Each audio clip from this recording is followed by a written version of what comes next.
Welcome to Comfort Habit number 2. I'm your host, Echo Frank Braybook. We are waiting for my Instagram to go live. Alright, it says we're going live. Alright, so here's the thing. I'm going to do some unsafe martial arts, and there are things that you should not do even though you see me do them. There's a guarantee that I probably won't be able to pull this shit off at my age. This will not be a very long live, but I'm making sure that you understand anything you miss you can find on Instagram. That you miss on Instagram that you can find here on YouTube. Now, the thing is, before you do anything, first, do not attempt. If you have not had martial art training of any kind, way, shape, or form, it is a very bad idea for you to attempt this shit that I am about to do. And the reason why I tell you this is because I'm all about safety, alright? Might not seem like it is the shit that I'm about to show you, but I am all about safety. And when it comes down to martial arts, unsafe martial art practices can get you hurt or unalive your ass without even trying.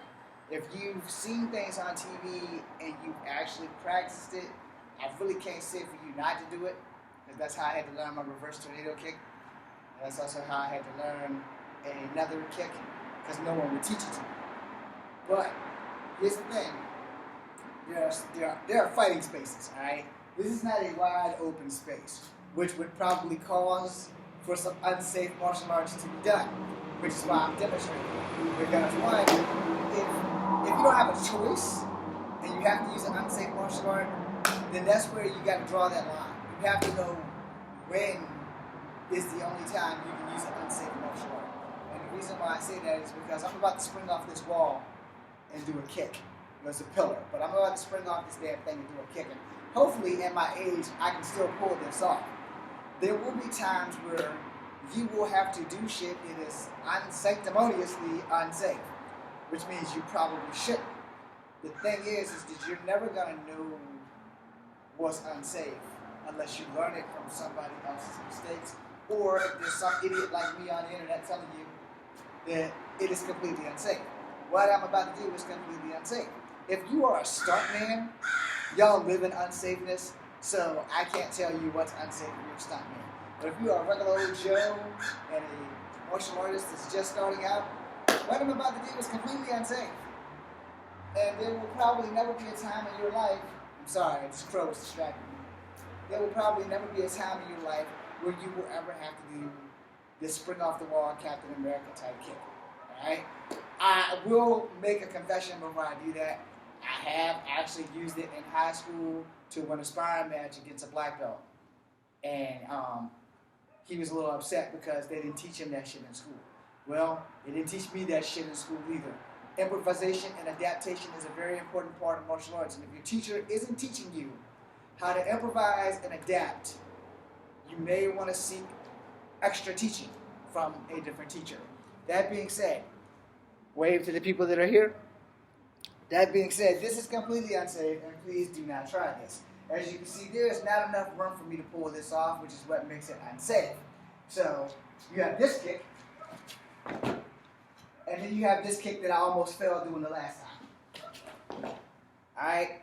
Those are unsafe kicks because 9 times out of 10, you're never going to pull them off, and you're not going to have to fight somebody where that is required. My wave obviously did not work. So, if you're going to fight someone, and you have to do something unsafe, you got to look at your area. There is no space here at all. So if I come up here, there's a good chance that I'm going to get fucked up. Alright? Now, sometimes out of desperation, unsafe shit works. I'm not going to lie. Sometimes out of desperation, unsafe shit works. So we're going to turn this a little bit. And we're going to turn that a little bit. So that you see this wall right here. Alright? So, again, this isn't a safe distance. It can be done, but it shouldn't be done because it is unsafe. Alright? Same thing. Now, just because you see me do it, doesn't mean you should do it. Okay? There's a reason why it's called unsafe. It is not safe to do that shit. Now, if you're making a movie, you have a stunt team. Your stunt team has been taught how to fall, how to roll, how to receive the kick. And if you're lucky, you won't even really hit them. You just like make it look good in front of the camera because camera angles are awesome. But you have to understand your environment is everything in a fight. It's everything. Your skill set is more important than your environment, but your environment plays a very important part in fighting. Alright? Your environment plays probably the most critical part next to your skill set. If you are fighting and you are in an area like this, you have a weapon. This is the pole technique. If I can keep you between the pole and me, if you're over here, boom, then I'm back over here where you can barely see me. But you understand the gist. The angle was not right for Instagram. So, if you're right here, boom, now you get in here, step over, boom, come back, boom. I'm using my environment as protection. Alright? You need to know how to use your environment as protection. And so, if you have to spring off this wall, it's more than likely that person has more than enough time to duck. Alright? Now they have time to duck. So if I spring off the wall and you duck and I land here, boom, you just kicked me. So now I got fucked up. This is why you want to keep your body aligned with your fight. So, boom, boom. And if he's dazed, then you can probably pull that spring off the wall shit. Do I recommend it? Fuck no. I don't recommend that shit at all. You kick it, boom, boom. And he's done, he's done. You don't need to do anything extra. That's another thing about fighting people fail to understand. When a person is done, they're done. Do not turn your back on them, but know that they're done. Alright? They've had enough. 9 times out of 10, they're not going to do anything stupid. Unless they're stupid. So, if they're stupid, this is how you exit a fight. You exit a fight like this. You just walk backwards. Now, if you cannot exit the fight because the person isn't done and they continue to fight, then you fight until you drop them. You try to drop them without unaliving their shit. Understand, martial arts is not a fucking game. You can unalive somebody in martial arts without even trying. And I'm not saying that as a joke. I'm not saying that to be an asshole. I'm saying that shit because accidents happen. Alright? I have been trained to hit people in the throat because I'm small. I am 5'3.5". I am 127 pounds. I do not have time to play games. I send warnings, not invitations, for a fucking reason. I'm not here to play. I'm almost 50 years old. If I get to fight with a 20-year-old, I got to beat this shit out of this kid. It's just that damn simple. I have got to beat his ass. So that being said, you can't fuck around when it comes to a fight. You have to have your shit together. I know a lot of people say you can use your keys and stuff as weapons. Okay, we're gonna elevate your game a little bit, and I'm gonna teach you a little bit about truth. Yeah, you can use your keys as weapons. Can you get to them? Is the question. If your keys are in your pocket and someone's grabbed you by the arms, you're gonna have a fucking hell of a time trying to get to your keys. My pockets are empty for a reason so that I can actually maneuver a little bit better. But if you are in trouble and someone grabs you from the back and you can't get your keys, and even if you can and your arms are locked, what are you gonna do? So you need to know all kinds of escape moves and worry about using your keys as weapons later. You also need to understand that a lot of men protect their groin more than their face and their throat. Alright? Now I'm a small guy, so if you come up behind me and you grab me, I have some escapes besides getting body slammed. I also accept the fact that I'm probably gonna get body slammed. Acceptance is also part of victory. Just because you get body slammed, unless the winner knocked out of you or you're knocked dead, does not mean you're going to fucking lose. It just means you are going to have to work. And when I say that, people don't understand what happened to work me. Alright? 1, I gotta work to get you the fuck off me. 2, I gotta work to get back on my feet because I ain't got no ground game. And y'all think I'm bullshitting about that, but I suck at BJJ. Now, I can do a little bit of jiu-jitsu, but the jiu-jitsu I was taught was on your fucking feet. The new shit that y'all are doing is closer to Brazilian jiu-jitsu than the jiu-jitsu that I was taught in the 80s. Okay? So, everything evolves. But I was taught jiu-jitsu from a standing point of view. Alright? So I was taught that I could put people in an arm bar while I'm standing. I was taught how I could put people in a triangle while I'm standing. However, I was also taught the guillotine. The problem is, I'm short. So I gotta be able to climb their body to do shit. Now it just depends on the size of my opponent. Now everybody's gonna laugh, oh that's bullshit, that's bullshit. Okay, well, I don't have to prove shit to you. All I can tell you is I send warnings, not invitations. So the thing about fighting is you gotta know what works. Alright? You in a street fight, you wanna stick that shit to basics. This is a basic front kick. Boom. This is a basic axe kick. You know? This is an outside to inside crescent kick. Boom. This is an inside to outside crescent kick. Boom. You got to know what works. This is not what you're gonna do in a fight. Maybe in a fight scene, but in a real fight, no. Because if that person ducks, boom, when you land, you got nuts to get hit and a chin. So, you do a jumper spin kick, boom, I throw it right up, or a left uppercut. My target is clear. Throat, testicles, period. I'm short, so you better believe I'm probably gonna hit your testicles first. You're gonna go down, like so. I'm gonna grab the back of your head. Boom! Boom! I'm not gonna stop kneeing you until you bleed or until your body ceases to move. Now I know that sounds brutal and rough, and I know if you're wondering why I'm always checking my back, it's a force of habit. Plus I have a wedgie. You have to understand that basics save your ass. Fancy shit, you know, no. If you're doing a movie, that's fine. That's gonna look cool as fuck on camera.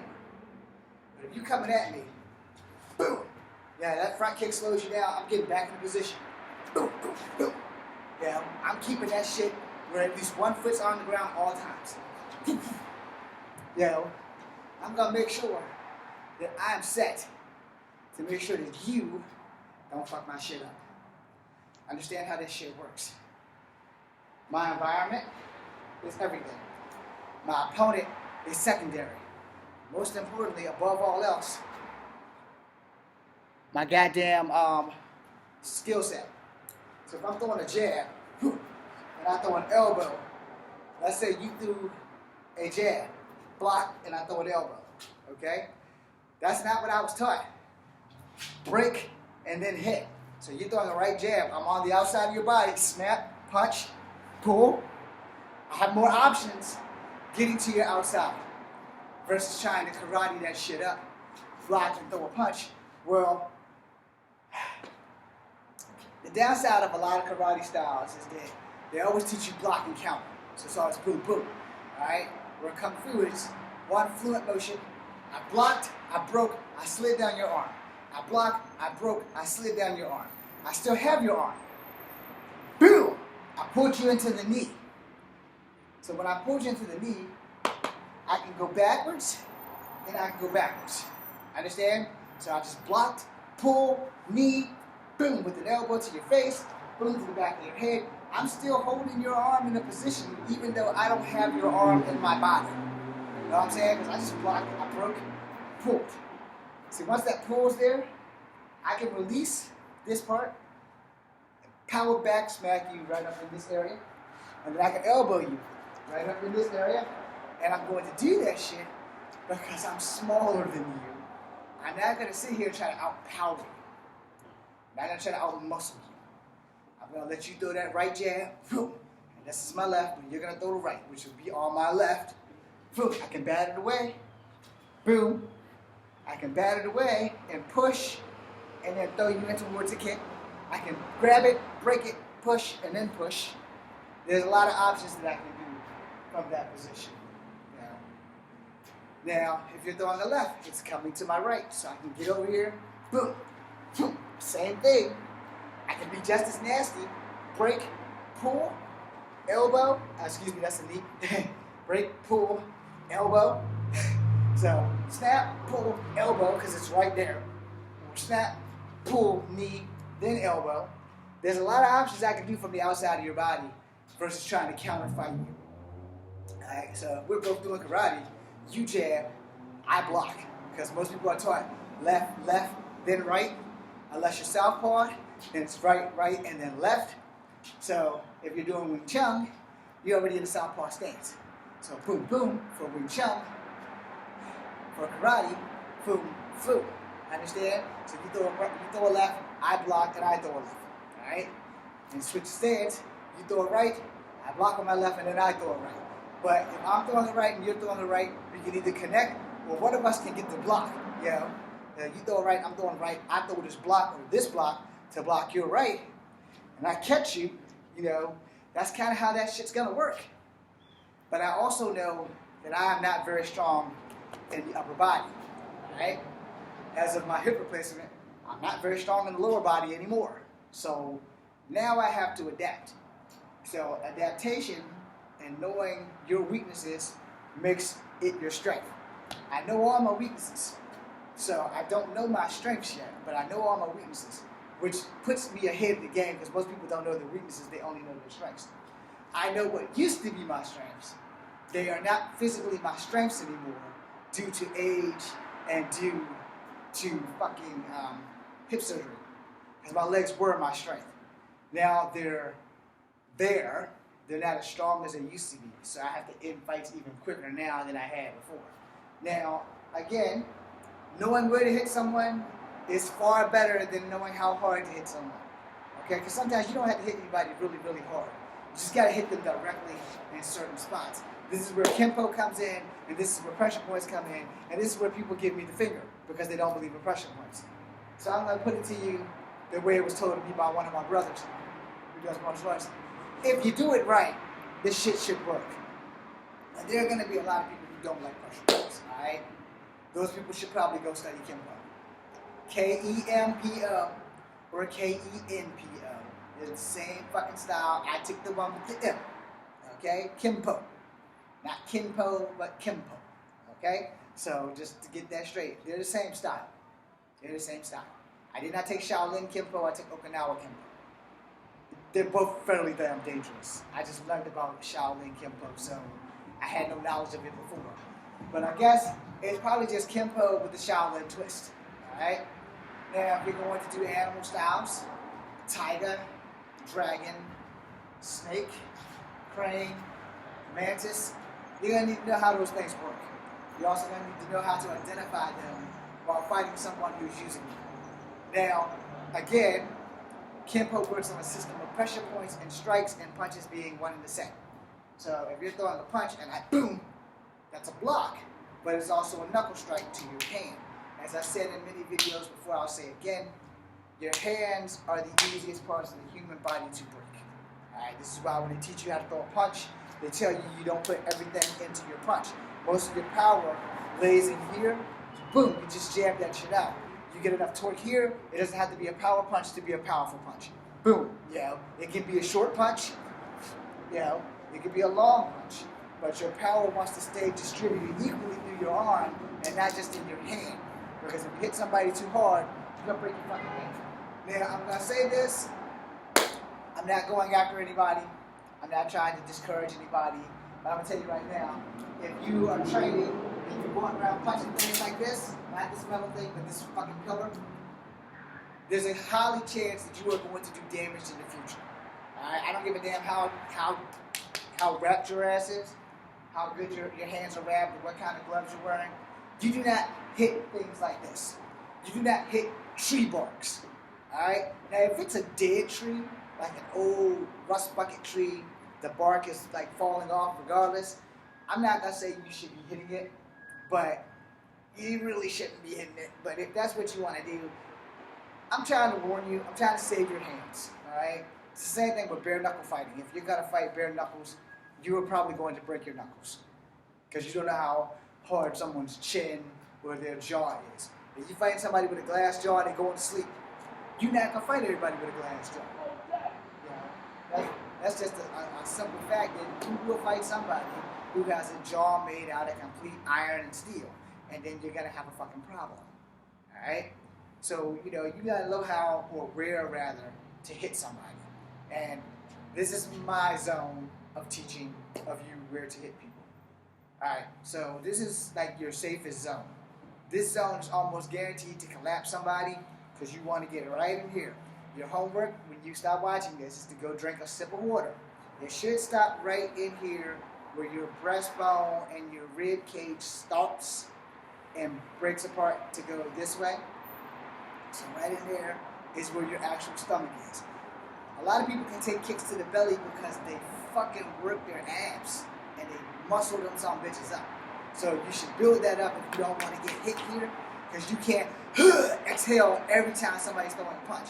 You're not fast enough to when somebody's throwing rapid punches into your fucking stomach. You're not that fast. You cannot breathe fast enough to exhale every time somebody gets hit. So you're going to take a hit, one or two. And this is kind of where you don't want to get hit. If you get hit in the belly button, you got a better chance of taking that hit. But if you get hit like square in the sternum area in kill zone number 2, your chances of pulling off more than one and being able to tighten up is probably 1 in a million. Maybe 2 if you're lucky. But getting hit in the throat, this is kill zone number 1. Alright?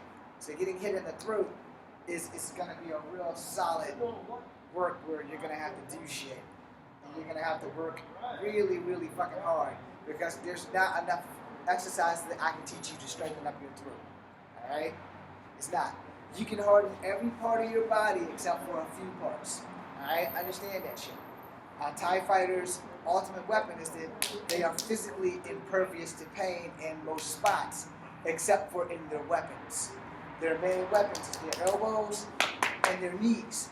So if you can break a TIE fighter's elbows or knees, you can end that fight quickly. But my main rule, my golden rule, you don't have to like it, you don't have to follow it, but I follow it every day because I'm small. If you can't breathe, you can't hurt me. Alright? That works against me too, though. If I can't breathe, I can't hurt you. And you need to understand how that shit works. This kick is not going to hit anybody in the throat. That's going to catch them in the face, but it's not going to hit them in the throat.